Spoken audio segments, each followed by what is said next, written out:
everyone. I hope you're doing well. Today I wanted to talk a little bit about the fashion industry or the garment industry. I was doing a little bit of shopping on ThredUp, which is an online thrift store, and it kind of got me thinking about what exactly are some of the reasons why we hear so often that fast fashion is bad for the environment. I did a little bit of a deep dive, and I'd like to share with you some of the things that I've learned and some potential alternatives that could be implemented by everyday people in order to not contribute to some of these negative side effects that I found. So one of the easiest things to probably imagine when it comes to the fashion industry and how that might be bad for the environment is the disposal and accumulation of garments in landfills. So as overconsumption or quicker consumption happens and we are disposing of clothing at a more rapid rate, that of course contributes to volume in landfills. And something that's kind of important to note is that when you are purchasing or when clothing that comes from fast fashion brands, which are producing clothing at a very rapid rate, and it's clothing that is intentionally sort of disposable clothing, it's difficult to sort of like, oh, I'll donate that to a thrift store. However, the quality of the clothing is pretty terrible. So either the thrift store wouldn't even be able to put those items out, or it's going to be something that's going to deteriorate very quickly. So someone that's looking to buy a new clothing item is not going to necessarily want to get something that might deteriorate sooner. Another reason why the fashion industry is not good for the environment has to do with water consumption associated with the production of garments.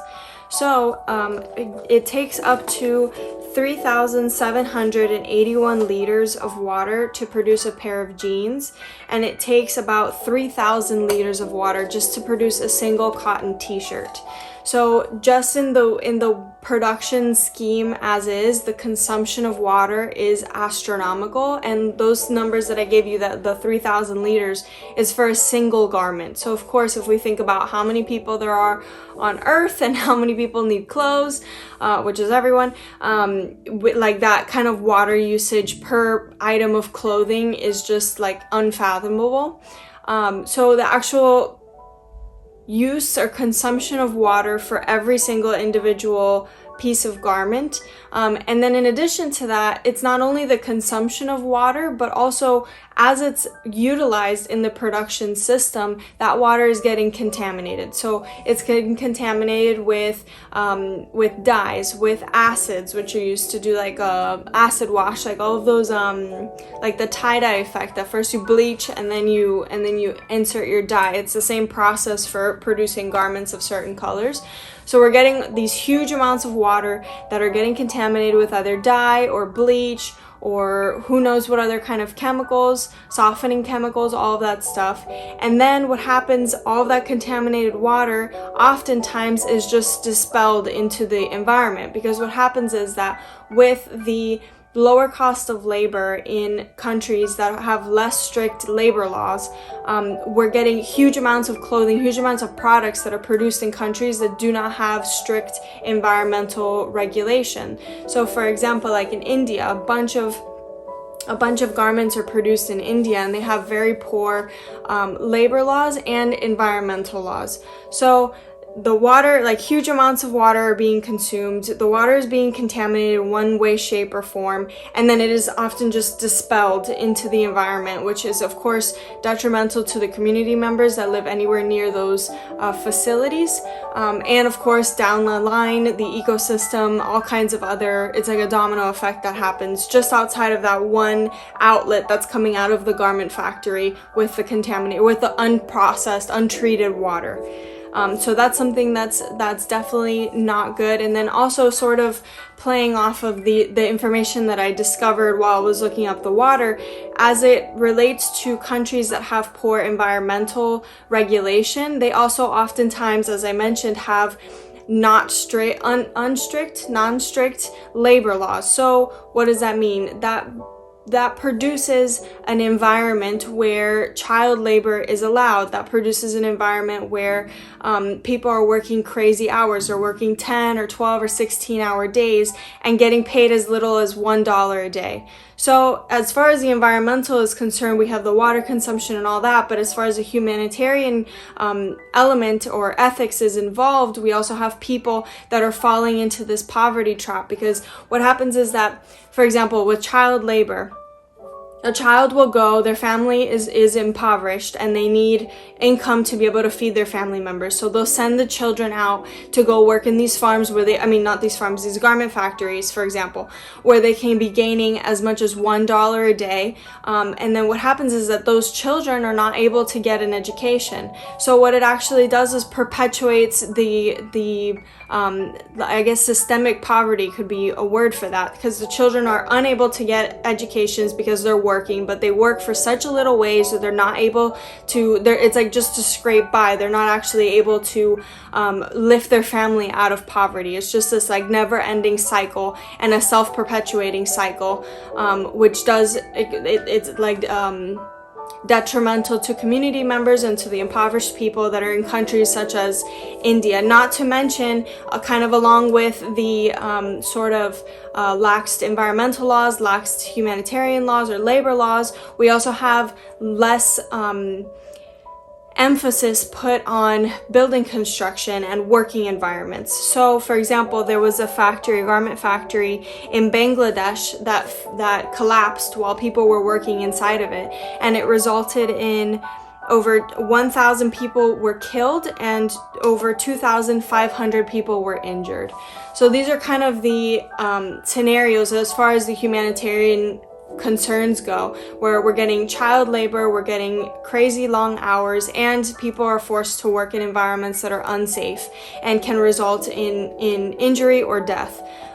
So it's kind of, that I've sort of gone down a little bit of a rant there, not as much into the strictly environmental, but there are different like associated with where production takes place, especially for garments and for a lot of products that we have, the laws and regulations that are associated with the places that produce a lot of those products they're not up to par with the kind of rights and regulations that we have in countries that are further developed.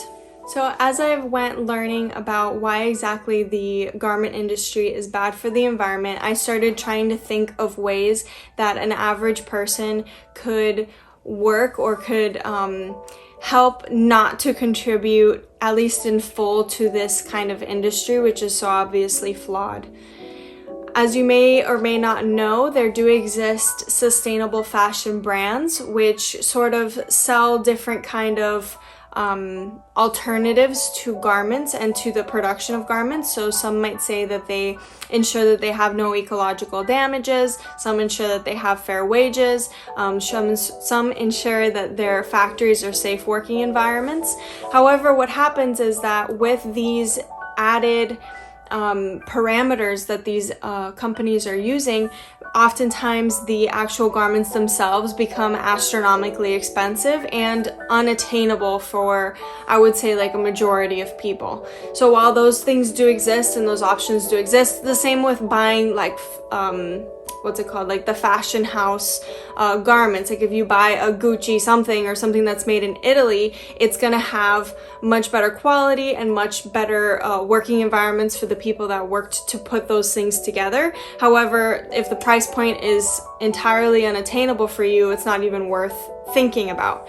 So what are the ways that sort of an average person or a young person could kind of be strategic and not contribute to these kind of negative consequences of the general fashion industry? So of course we have thrifting, which is sort of where ThredUp comes in. I think ThredUp is amazing because it does have that thrift store element where you're buying, you're reusing and buying previously owned garments. However, it does have it on that online format, which makes it extremely convenient to just sort of look through. You can filter off of certain brands if you're looking for. You can filter the different types of wear, which I really like. You can even like sort so that it only shows you things that have tags still attached. So it's things that perhaps were never even worn. You could be buying brand new clothing that was previously owned. You're not exactly you're like where you're voting with your dollar is not to that original brand, but to this thrift store instead. So I think that something that we could all kind of benefit from has to do with just being a bit more mindful when it comes to shopping and when it comes to our own wardrobes. So what I would suggest is before going out to shop or before deciding that you want to get some new things, really evaluate what you have in your closet already and see if anything could be repurposed, if anything could be modified to sort of reinvent that item and enable you to kind of spice things up without actually having to buy new items. So I definitely think I implement that all the time before I even think about if I want to get a new item of clothing or what. I review everything that I own already and just make sure if there's things that I would like to donate, I take those out, or things that I'd like to give to my family members, I'll go ahead and do that before I start taking in new things, so that I'm well aware of what I have and what my current inventory is, before I just go and perhaps buy duplicates or buy something that I could have made it work with something that I already owned. So evaluating what you have in your closet already, I think, is awesome. And then also when you go to the store, when you're looking for things to buy, there's kind of a thought process that I try to go through when I'm actually looking at an item, like when I have something in my hand. So the first and foremost is, can I see myself using this item in 2 years, in 5 years? Like, do I see myself being able to wear this in the future, where like future me still think that this is a good purchase item? So that's a really good way to make sure that you're getting a real value for your dollar and a real valuable piece. In addition to that, I do like to inspect the actual garment. Maybe this is a little too much, but I like to check hems and seams to see if things are sewn together well, if things have been sewn like properly and not like all wonky and stuff. I know for sure there's been items before, like I've gotten a dress from one of those fast fashion brands and I wash it once and like all of the seams fall apart and it's just like thread and fabric that's left at the end of that process. And I do think that sort of investigating the clothes before you purchase them kind of gives you a little bit of insight into the quality and the hopeful like the amount of time that you'll hopefully be able to use that item. If it's constructed well, that could certainly last you a longer time. In addition to actually asking yourself, can I wear this? Do I see myself wearing this in 2 years? So the quality of the clothing, even if you're not shopping at like a fancy brand or a fancy store, you can still inspect the individual items and see if it's been sewn well, if it kind of like looks nice, if like the hem is right, if the buttons line up, all that kind of stuff, just to make sure that whatever you're purchasing is actually something that you'll be able to use longer than just a season. It's something that you can actually have in your closet for a couple of years and really get your use out of it. Because even if you're not buying secondhand, or even if you're not buying from expensive clothing brands, whether it be something that's from like some luxurious country or if it's something that is from a sustainable fashion brand, you can still, like, even if you are shopping at clothing stores that aren't necessarily environmentally conscious, you yourself can make that clothing or your time with that clothing stretch as long as possible, which is also a very valuable contribution to the environment or contribution to this cause. So here are some of the things that I purchased from ThredUp. As you can see, most of them, or at least half of them, still have tags attached to the actual garment, which I really like, because anybody that has doubt, like for example, I told my grandma that I was going to be buying the secondhand clothing and she was a bit apprehensive about that. However, when they got here and they still had tags attached, it sort of reinforced or made that whole scenario a little bit less foreign or strange to my grandma. So anyone else in your life, or even if you yourself have doubt about buying secondhand clothing or pre-worn clothing, they do offer an option for you, and there's surely something that will interest you on the website. So here's some of the things that I got, and I really think that this concept of sort of merging like technology and merging a concept for a company that is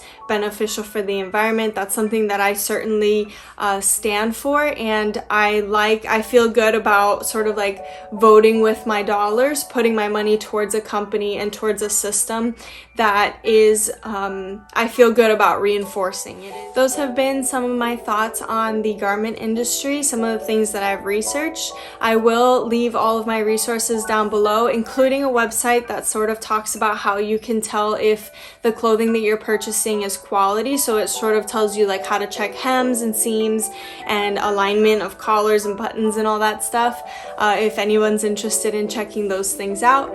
I hope you really enjoyed this video. I enjoyed kind of researching and educating myself a bit more about the garment industry and why exactly it is, or some of the reasons why it is bad for the environment. So I hope you learned something. I hope you can take something away in your future shopping endeavors, and I hope you have a wonderful day.